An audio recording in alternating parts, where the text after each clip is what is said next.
Olá, eu sou Michel Alcoforado e vamos começando aqui mais um Caoscast. Você já sabe, esse é o espaço de fritação de ideias do Grupo Consumoteca, em parceria com o UOL Tab. Por aqui, a cada 2 semanas, a gente se reúne para fritar ideias, pirar o cabeção, cair na cachorrada, misturado com antropologia, comportamento, consumo e tudo aquilo que desperta a curiosidade de todas as mentes inquietas daqueles que nos ouvem. Olha, o tema de hoje tá à venda, hein? A tua intimidade tá à venda. Dentro de uma sociedade que quer controlar todas as suas vontades e fetiches, quando a gente tem a possibilidade de entrar em contato com a intimidade dos outros, eu posso te dizer que você pode tudo desde que pague. A intimidade foi uma das coisas que a gente mais sentiu falta na pandemia, desde que o coronavírus transformou as nossas vidas.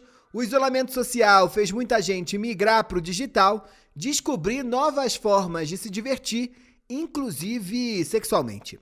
Isso fez com que um número grande de pessoas também tivessem dispostas a vender aquilo que elas só resguardavam para os escolhidos, ou os elegidos, sei lá como é que é a melhor palavra para falar sobre isso. A gente foi falar com a Clara Aguilar, tá, gente? Ela é ex-BBB, ela é influenciadora digital, Kangirl, e você pode encontrá-la nas redes sociais com @Clara. Eu já tinha conversado com a Clara há uns tempos atrás, quando ela era vista como a grande papisa, rainha do OnlyFans, mas parece que ela se entendeu na profissão e tá inventando um novo jogo, hein? Vamos dar uma ouvidinha no que ela nos contou.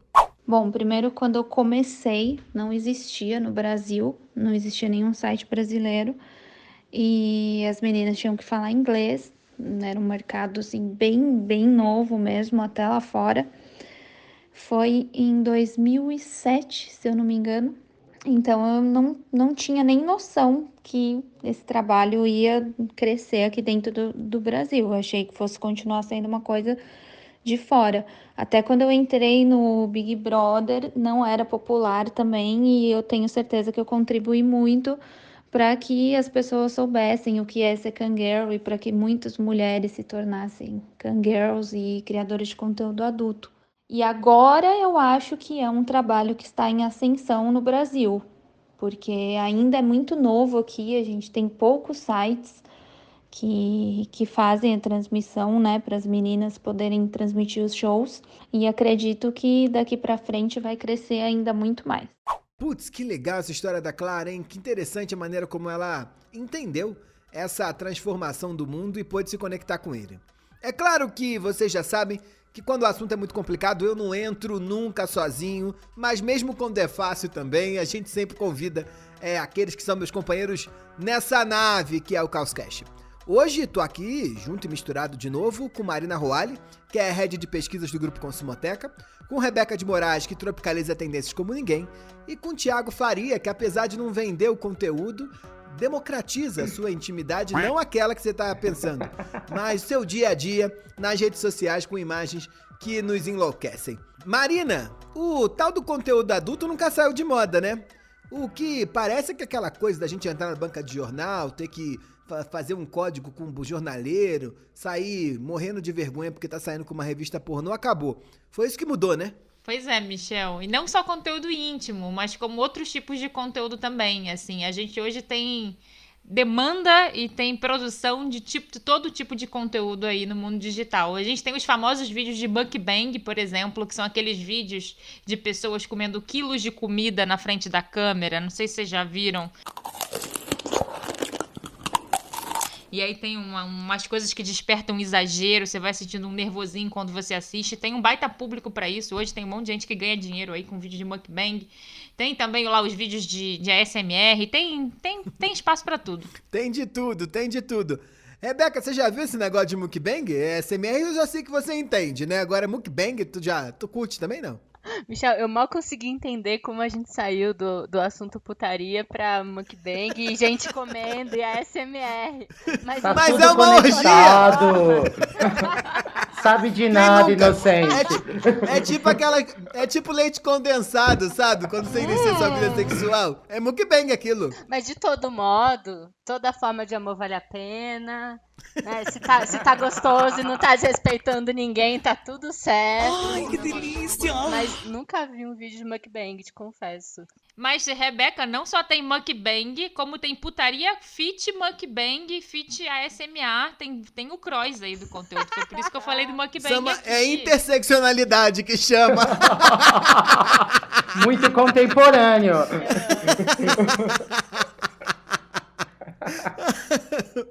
Olha, Rebeca, eu também não sei onde é que começa a boca e termina os outros buracos do corpo, mas parece que esse negócio tá mais ou menos misturado, porque tá tudo no território do feitiço, né? Tiago, mukbang, Kangirl, essa coisa toda é fetiche. O pessoal do roteiro pediu pra perguntar se você pode contar algum fetiche seu aí pra gente. Mano, essas perguntas sempre vêm pra mim. Eu não sei o que acontece. Mas como eu sou bocudo e sou um fiel devoto de Dionísio, moleque transante, eu sou o reizinho dos fetiches. Se eu não tenho, me sugira que eu compro. Mas eu até já comentei. Tá à venda. Eu comentei aqui em algum episódio que eu acho muito fascinante essas comunidades eróticas paralelas criadas a partir do Best Friends do Instagram. Tem um circuito de cachorrada correndo à solta aí pelo subterrâneo, que é bastante estimulante, por assim dizer. Transante sabonetou, né? Transante sabonetou. Falei aqui que tô nas putarias do Instagram, mano. Me revelei qual é. Tô passando vergonha em rede nacional. Não contou o que é. Mas esse negócio do best friend é sempre uma surpresa, né? Porque você não tem controle qual é o próximo stories. Então, Thiago, só me explica assim. Tem uma propaganda de, sei lá, colchas para casa, aí depois entra, sei lá, um stories da sua amiga de infância, e aí entra um pinto. Como é que é isso, assim? É assim mesmo? É isso, um maxila, depois uma propaganda da Riachuelo. Esse pupurri que é a vida. Eu achei maravilhoso. Por favor, me coloquem no best friend de vocês. Porque eu, né, tô fora do jogo afetivo há bastante tempo, desse mercado mais comum do afeto, e aí ninguém me colocou nesse tipo de best friend. Por favor, me inclua. Esse jogo não é afetivo, eu só gostaria de salientar.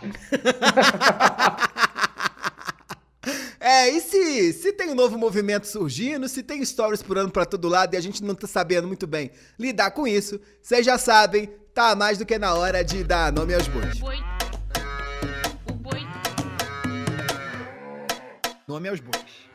Marina Roali, qual é o nome do boi, hein? O boi de hoje é a vitrine da intimidade, Michel. E aí, vitrine da intimidade são esses novos espaços dentro do digital, onde podemos consumir e produzir conteúdos que revelam nossa intimidade e acabam se classificando numa zona nebulosa, porque a gente já não sabe mais se é pornô, se é erótico, o que é. E aí, quem tá produzindo esse conteúdo é o quê? Não é mais profissional da área? Aí a gente começa a entender aí uma nova categoria de influencers, né? Que são os influencers da sexualidade, que estão monetizando bastante aí nas redes sociais. E tem um território aí meio nebuloso de conteúdo que a gente não sabe mais classificar como é que acaba um, como é que começa o outro, quando é que é só flerte, quando é que é indústria pornô, tá tudo junto e misturado. A pandemia gerou essas novas demandas no segmento, né, Marina? Pois é, até quando a gente brincou aqui e falou de mukbang, de todas essas formas de produzir conteúdo, o que a gente vê é que essa indústria que antes a gente entendia como pornô e que é relacionado ali a um conteúdo sexual muito explícito, você hoje não depende da grande indústria para ter acesso a esse tipo de conteúdo. A coisa está descentralizada, né? À medida que hoje qualquer um pode ali produzir conteúdo na web, você consegue ter novas narrativas e novos formatos para esse tipo de conteúdo. E quando a gente pensa em pandemia, a gente tem uma grande catalisadora aí dessa demanda para esse mercado. De acordo com os dados da Netspoke, o acesso a sites pornôs aumentaram em 60%, em 600% em 2020. Isso é muita coisa. As pessoas realmente começaram a usar conteúdos classificados aí como adultos como essa válvula de escape para todo esse isolamento aí mental e carnal do que a gente está vivendo. Mais do que nunca, a gente começou a perceber que estávamos presos. E quando começaram a surgir mais conteúdos de intimidade e conteúdos variados, você tem conteúdo de intimidade com ASMR, que provocam na gente sensações diferentes, ou com mukbang, como eu falei, ou como qualquer outro tipo de fetiche que está bombando por aí, surgem plataformas que favorecem esse tipo de consumo. Não à toa que tudo isso gerou aí o surgimento e o crescimento do OnlyFans, que é essa rede social que define muito bem o nome ao boi de hoje, né? Que é uma plataforma criada para as pessoas postarem e consumirem vídeos carregados de exageros e de conteúdo adulto explícito, né? Então, o que é essa vitrine da intimidade? É justamente esse conceito de que legitima essa lógica aí do capitalismo, que se tiver alguém disposto a fazer alguma coisa que realiza seu desejo, tudo tem um preço. Então, pagando bem, tem tudo ali que você deseja ver. Marina, você falou desse negócio de OnlyFans aí, mas parece que todo mundo que tá ouvindo a gente é conectado a esse tipo de plataforma e assunto como nós aqui desse Causcast, não é, né? Então, só pra ficar bem claro aqui, o OnlyFans é uma rede social, né, que foi inventada nos últimos 10 anos, mas cresceu de maneira absurda desde o começo da pandemia, e ela funciona quase como se fosse uma rede para permitir que as pessoas tenham acesso ao conteúdo do outro, mas com a possibilidade de você pagar para ter acesso a esse conteúdo do outro. É óbvio que lá você tem uma liberdade muito grande de postar, né? Não tem um algoritmo pesado do Instagram e do Facebook nas suas costas, e isso fez com que a plataforma, que não foi só pensada para isso, acabou se transformando num lugar de compartilhamento, mais de venda de conteúdo pornô, erótico, coisa do tipo. O OnlyFans disponibiliza conteúdo pra tudo quanto é jeito, com uma predominância bastante grande desse tipo de conteúdo erótico, pornô, sexy ou qualquer outra palavra do tipo. E tem conteúdo pra todo tipo de fetiche, hein?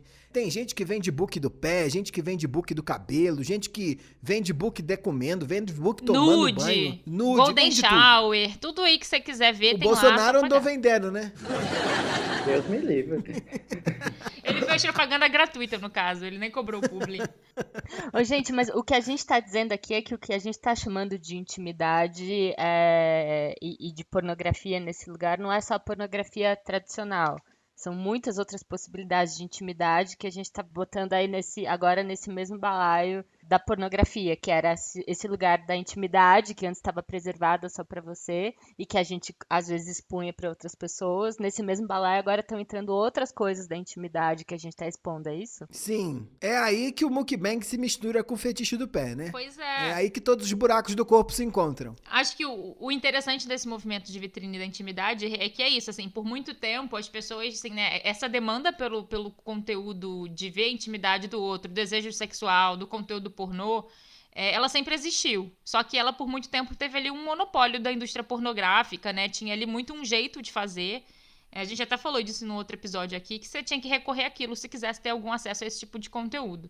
Hoje não, hoje a gente tem variações desse tipo de conteúdo e muitos deles não se enquadram mais nessa categoria de pornô, mas estão suprindo essa demanda aí de um conteúdo aí mais cachorrada, vamos dizer assim. E eu acho que vale ressaltar, né, Ma, que o fetiche em si ainda é um tabu muito grande na nossa sociedade, né? Ainda tem muito preconceito, muito constrangimento atrelado, mas me parece que esse movimento está trazendo uma virada de jogo. E eu particularmente acho que é um movimento muito saudável para reconectar a gente com o erotismo. Eu acho que a indústria pornográfica fez um desserviço monumental à sexualidade das pessoas, né? Emulando um sexo que é mecânico, bombador, que afastou a gente dessas minúcias das descobertas corporais e da liberação dessas fantasias mais íntimas e mais pessoais. Então acho que o OnlyFans vem um pouco nesse lugar, né? Ele nada mais é do que um espaço livre de julgamento, tanto para quem faz como para quem consome. Se você tem fetiche por pé, por sovaco, do que seja, vai ter gente nessa plataforma disposta a te fornecer isso e vai ter gente lá compartilhando das mesmas vontades que você. Então acho que as redes sociais em geral tendem a fomentar essa sensação de comunidade. Com o OnlyFans não é diferente. Você encontra ali pessoas com os mesmos desejos e fetiches que você. Isso te faz se sentir mais confortável e mais disponível para explorar essas possibilidades de prazer. E tinha um dos pontos fundamentais que diferencia plataformas como o OnlyFans das outras redes é essa sensação de liberdade e segurança, né? Ali naquele espaço se cria uma espécie de safe spaces, né? De zonas ali de conforto, que enquanto no Instagram, no Facebook, você precisa seguir algumas condutas, ali nesse lugar não. Pode mostrar mamilo, pode mostrar tudo, e você sente que você tá ali meio que protegido pela plataforma, tanto de julgamento, tanto de moralidade, quanto de toda essa política aí de alguém poder te denunciar. É um lugar onde tem um acordo que pode fazer tudo, sabe? Ali tá tudo liberado.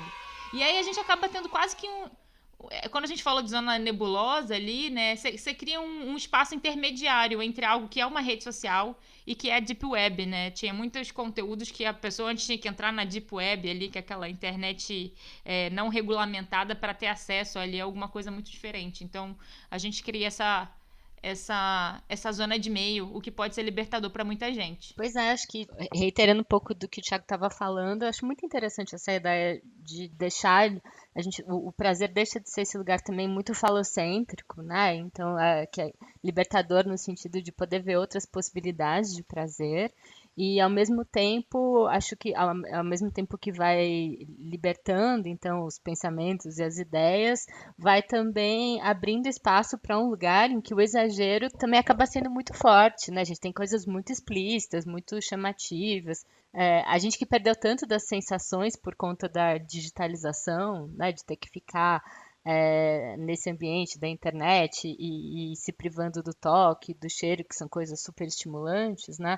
Acho que a gente acabou compensando um pouco dessa ausência com outras sensações. E falando em sensação, acho que a sensação que eu tenho quando vejo esses conteúdos mais diferentes é que realmente a nossa audição e a nossa visão ficam sendo muito estimuladas. Surgiram vários aplicativos de áudio, ou mesmo os podcasts indo para lugares narrativos, né, para despertar sensações nas pessoas.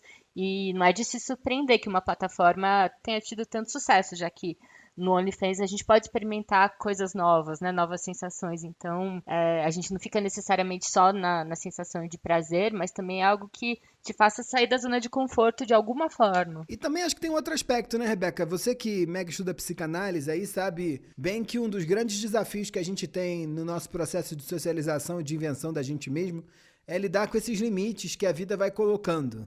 E quando a gente está falando de sexo, de certa forma, né, os estudos do Foucault nos últimos anos, né, a trilogia dele lá, mentira, a trilogia eu tô mentindo, acho que são 5, 6 livros, sei lá, é uma porrada de livros sobre a sexualidade, chama História da Sexualidade, mostra o processo de castração, de certa forma, da nossa sexualidade ao longo do tempo, na medida em que a gente foi inventando um lugar específico, foi entendendo o que era possível no sexo, o que não era mais permitido e por aí vai.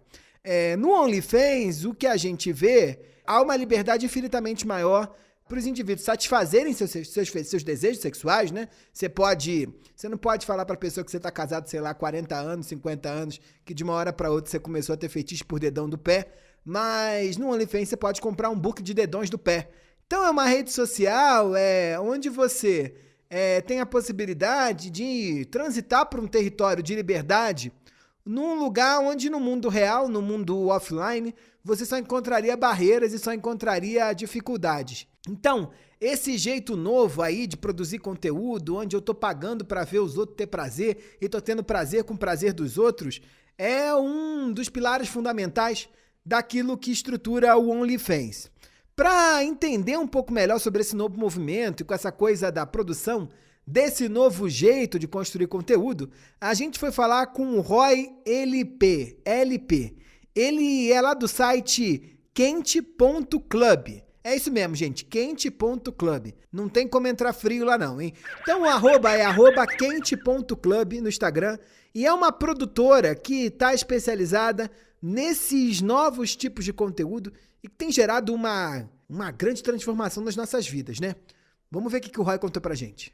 O grande paradigma que vem sendo quebrado ao longo do tempo é exatamente o que é amador e o que é profissional. Porque o que era muito claro antigamente, que o que era profissional era feito e pensado e produzido de uma forma muito diferente do que era considerado amador. Hoje você tem indústrias tentando produzir conteúdo amador. Então você precisa que alguma coisa realmente se pareça amadora. Então você tem, acho que esse é um grande paradigma. Acho que as pessoas gostam de conteúdo amador e também gostam de conteúdo profissional. Pelo menos as pesquisas que a gente fez, era bem dividido assim, o número de pessoas que gostavam de conteúdo amador e de conteúdo profissional. Hoje, o que é conteúdo profissional, a gente vai pensar automaticamente em conteúdo com uma produção melhor, com um custo de produção melhor, um cuidado de produção melhor, figurino, cenografia. E já o amador, ele é um conteúdo que aparenta ter sido feito por alguém que realmente só queria se exibir, mas simplesmente querer se exibir não é mais um pré-requisito para considerar amador, porque muitas pessoas vivem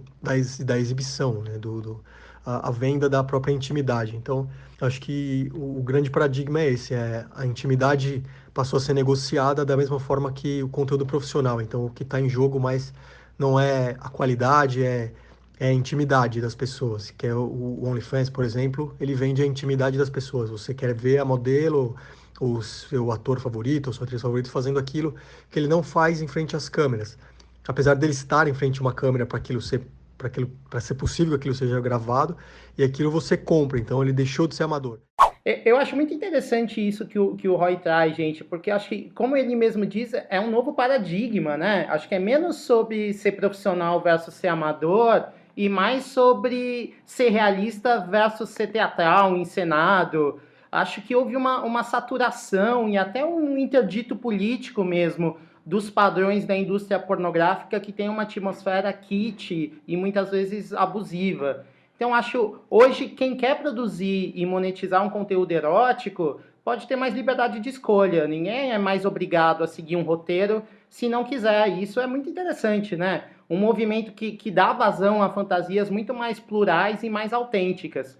E eu acho que o sucesso do movimento reside aí. Os consumidores, em geral, começaram a entender a diferença entre o que é pornografia e o que é conteúdo íntimo, dando um valor maior para o que é produzido de forma mais orgânica. Porque, no fundo, acho que nada mais tesudo do que você observar o autêntico prazer do outro, né? E, nesse sentido, eu acho muito revolucionário. É o começo da saída de uma prisão que afetou de uma forma muito drástica uma geração que descobriu a sexualidade pela pornografia clássica. E pra somar nesse debate, a gente chamou a Clara de novo, aquela mesma, do começo do episódio.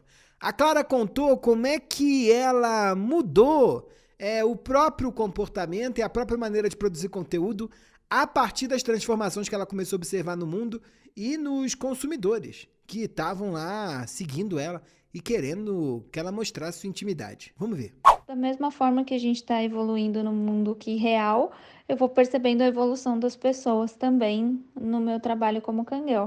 Quando eu comecei, era uma coisa muito de a mulher estar numa vitrine e o homem ir lá e escolher e a mulher ter que fazer o que ele mandar, porque ela tá ali sendo paga para isso. E hoje em dia a gente já tem mais conexão emocional com o cliente. Acho que as pessoas elas estão mais evoluídas. A gente tem toda essa questão do machismo e feminismo. Então tá refletindo bastante também para as Kangirls. E a gente tá também passando isso, né, para o nosso trabalho, se impondo e mostrando que a gente não tá ali numa vitrine.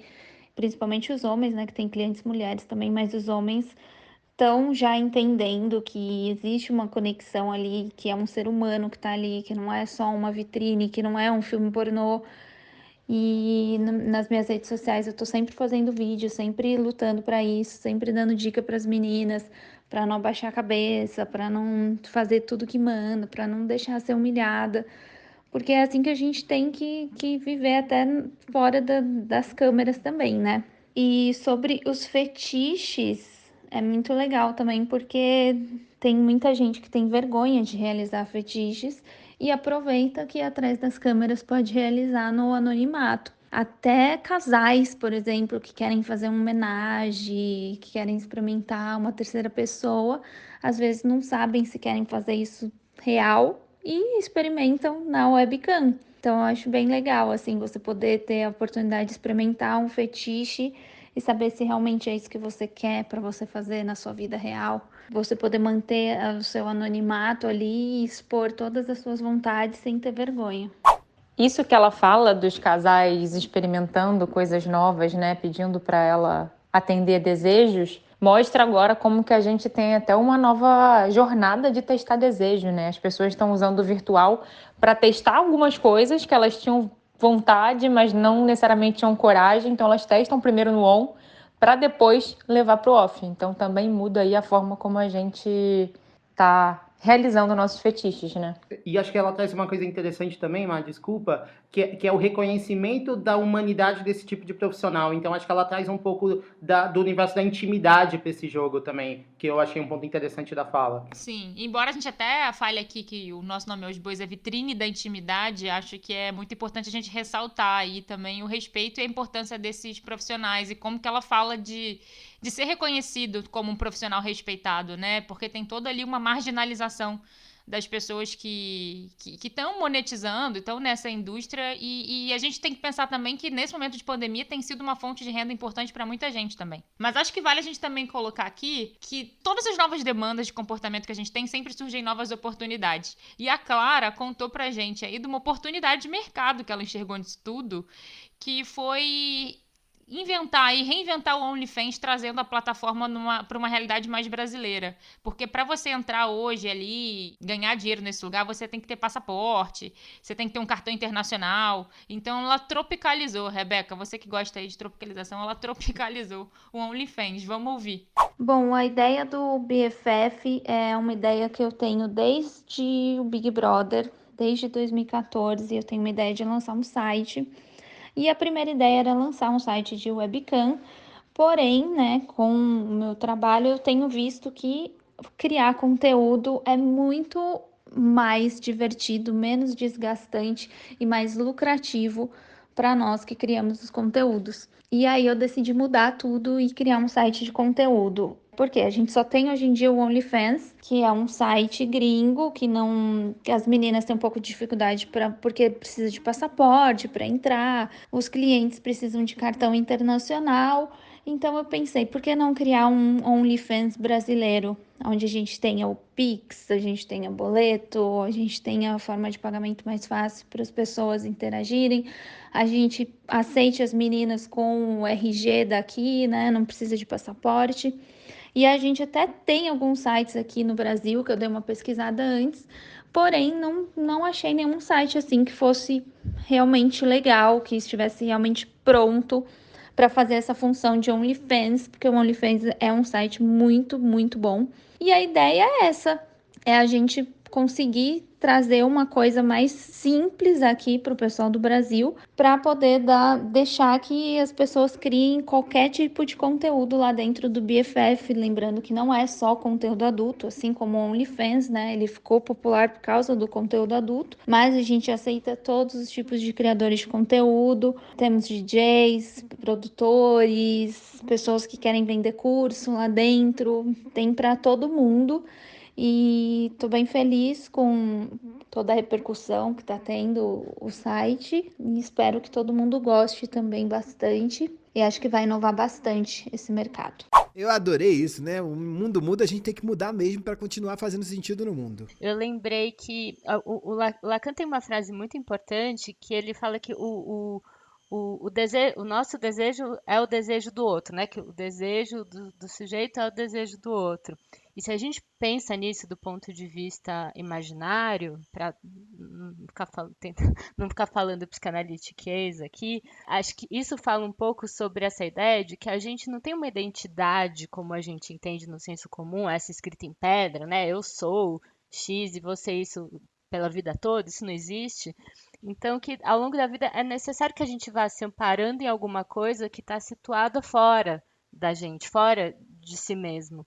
Faz sentido quando a gente fala sobre a gente querer ver, né, ver essas imagens e ver as pessoas fazendo coisas que você nunca fez, que você nunca imaginou fazer. Acho que é também assim que a gente vai compondo o nosso próprio desejo, né? Eu acho que a Clara traz uma coisa muito interessante, que é o reconhecimento da necessidade de um padrão mínimo de intimidade para a instauração de uma atmosfera erótica, né? Eu noto um movimento muito crescente dentro da bolha gay, que é a defesa de que o sexo casual, por exemplo, não precisa ser impessoal. Então, acho que as pessoas estão começando a sacar que sexo sem intimidade é um sexo, em geral, menos interessante. Mas vocês não estão complexificando que é fácil, não? Porque antes era só ir lá e gozar, não é? Eu acho que não. Eu não sei, vou falar aqui com conhecimento empírico. Eu acho que esse sexo vazio, cada vez mais, eu tendo a deixar ele mais solitário, né? Tipo, isso eu faço. Eu acho que o outro é o encontro. E eu acho que isso tem a ver também com a descentralização dessa indústria pornográfica, que ensinou a gente a fazer sexo de uma determinada forma, né? E é uma indústria machista, falocêntrica, que gerou essas criaturas mecânicas, fodedoras, que levaram o sexo para esse lugar de uma performance que me parece mais vazia, mais impessoal. Então, acho muito pertinente que essa indústria da pornografia esteja sendo repensada, porque ela é impregnada de equívocos e de problemas muito graves, né? Então, acho que não é mais sobre esse tipo de conteúdo apenas ter um preço, mas é também sobre as regras que estão postas, né? Serem confortáveis para toda a cadeia envolvida, com desejos e limites respeitados. Acho que o que, no fim das contas, resulta num conteúdo mais ético, mais autêntico, e convenhamos, mais tesudo mesmo. Gente, o futuro é feminino mesmo, né? E nem tô falando feminino do ponto de vista de gênero, não. Porque eu acho que isso que você tá trazendo, né, Tia, é muito sobre colocar uma perspectiva muito feminina mesmo, acho que nesse lugar, né, não precisa ser mecânico, né? Enfim, que a gente pode colocar camadas de intenção, de narrativa, de história, ou de emoção mesmo, numa coisa que a gente vinha entendendo muito como mecânica também, exatamente por conta dessa pornografia, né? De como a pornografia foi instituída. Isso é colocar um pouco do feminino na roda. E eu acho que a gente esqueceu um pouco da fantasia, né? Nesse caminho. A gente ficou tão devoto a essa performance corporal que muitas vezes existem sexos que não envolvem fantasia. E aí o erotismo fica de fora. E ele fica menos interessante. Não poderia concordar mais. Eu assino com o relator. Minha filha, se você não tem uma fantasia, compre. Bem, se a gente já sabe que isso está impactando a vida e o comportamento, é óbvio que vai impactar a maneira como as pessoas consomem, dado a importância que o consumo tem na sociedade contemporânea, né?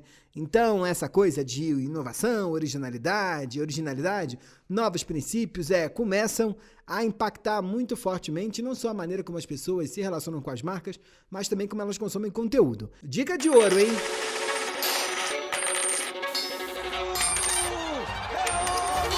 Rebeca, tem um novo jogo aí?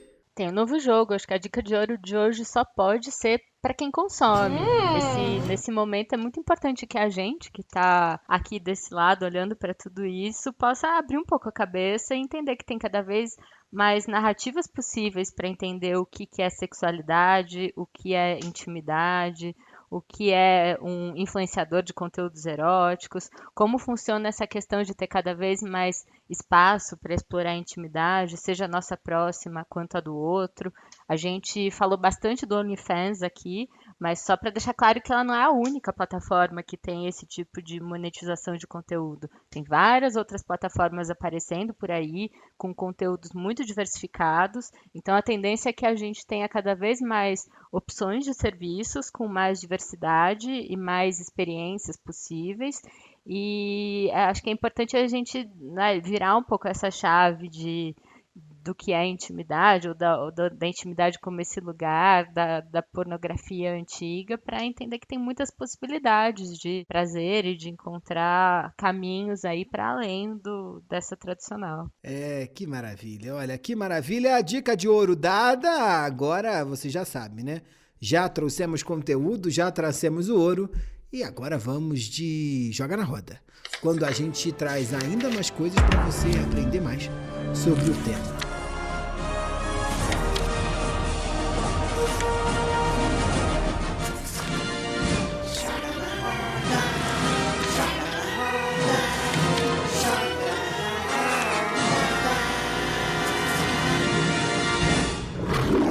Tiago Faria, aqui nas redes sociais, é Tiago.godard.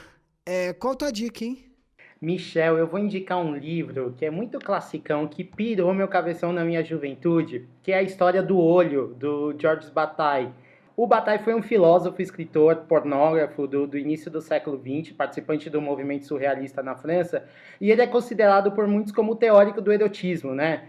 Ele dizia que o sentido último do erotismo é a supressão do limite, né? Que o erotismo é é a provação da vida até na morte, no sentido simbólico de recorrer também à violência, à insanidade, à decadência para obter o gozo.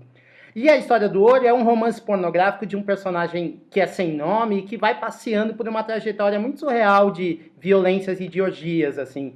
É um livro um tanto autobiográfico, é uma coleção de perversões que são fruto das próprias fantasias do autor.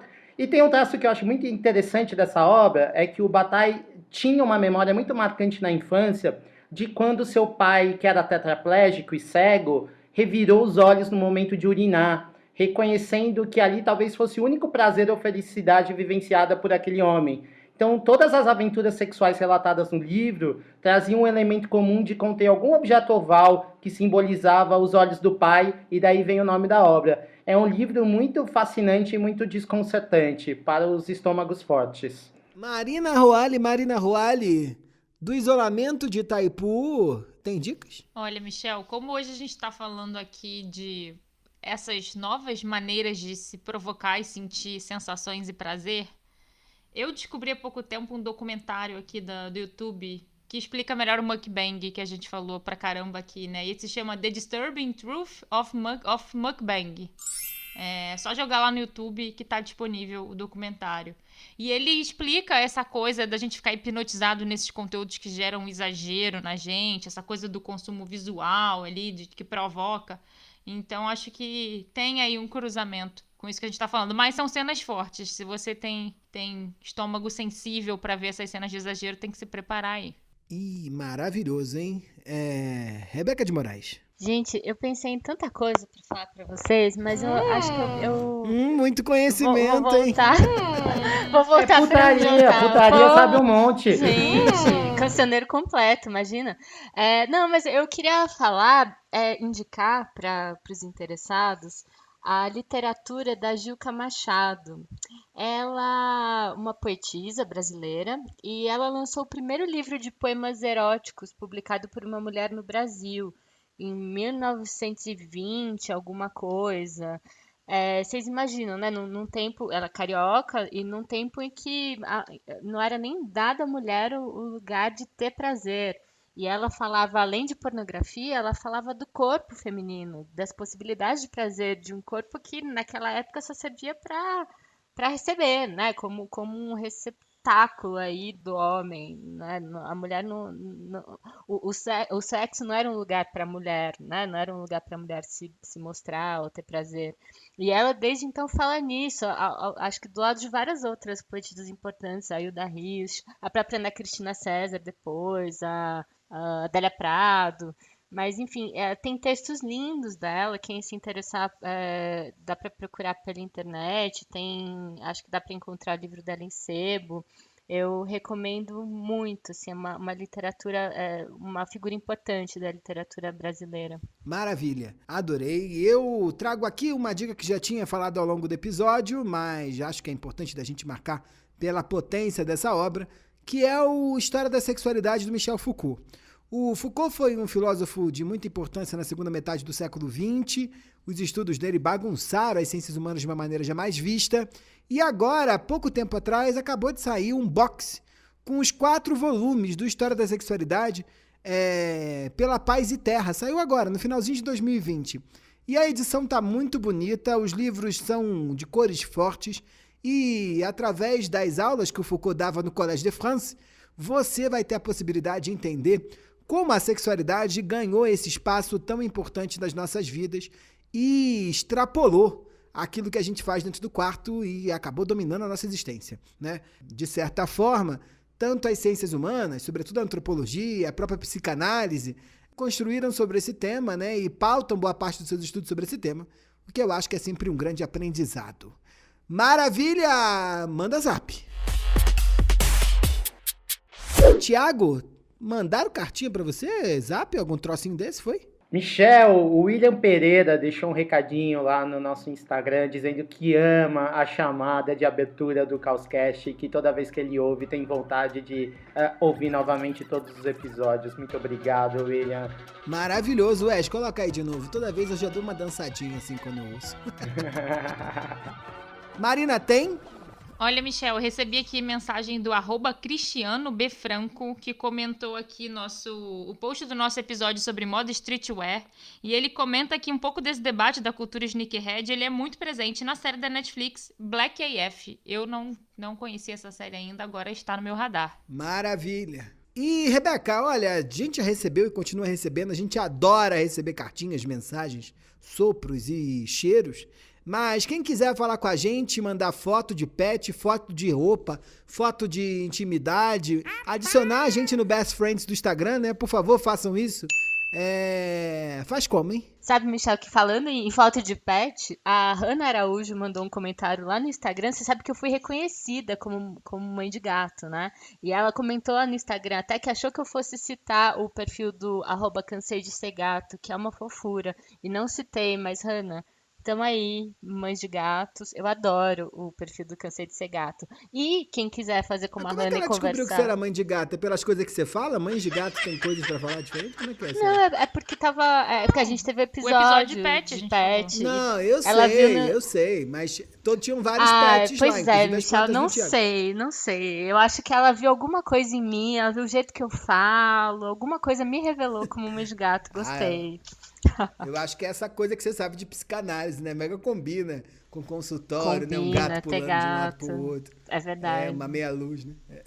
Eu tô virando essa pessoa bem previsível mesmo, não vou negar. Bom, mas quem quiser pode Chama fazer idade. como a...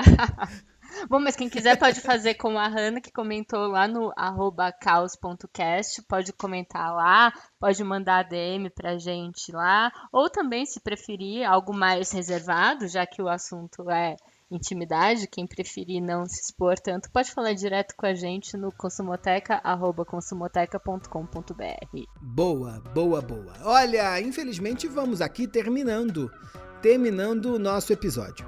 Eu não posso deixar de lembrar mais uma vez que esse episódio, esse podcast maravilhoso, é uma produção do Grupo Consumoteca com o pessoal do Altab. Do lado de cá, Marina Roale, Thiago Cunha e Camila Bordon tocam o coreto. E do lado de lá, a grande Olivia Fraga e Juliana Carpanês organizam tudo pra gente chegar aos ouvidinhos de vocês e nos trazem dicas sempre muito preciosas para alavancar ainda mais a nossa qualidade de conteúdo.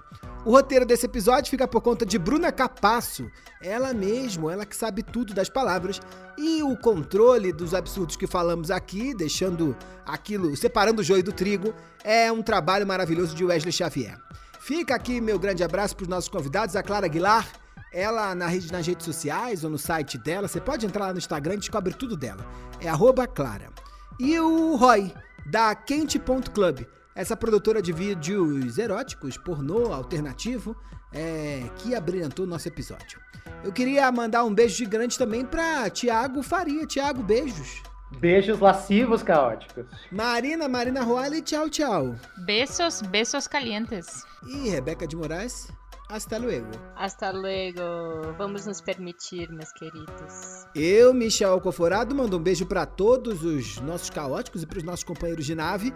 E se cuidem. Se puderem, fiquem em casa, usem máscara e álcool em gel, porque o corona tá aí. Até a próxima. Tchau.